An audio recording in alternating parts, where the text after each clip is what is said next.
Welcome to another window install, brought to you by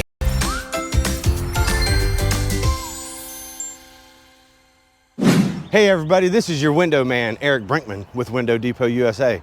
We're out here in Beavercreek, Ohio today.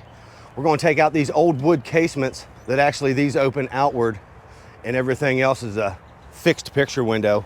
We're going to take these out and put in a new replacement window today. We're going to go ahead and let the guys do their thing. They're out here with us already, and we'll be back with you in a little bit. a couple hours later.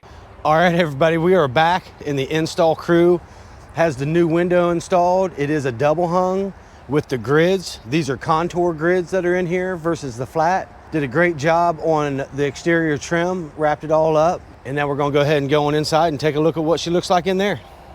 So on the inside, you can see guys had to take off these stops here, and then they put them back after they installed the new window.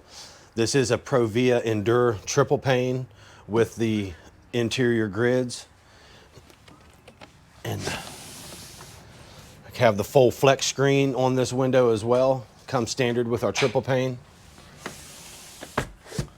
Everything looks good as normal. You guys are doing a great job.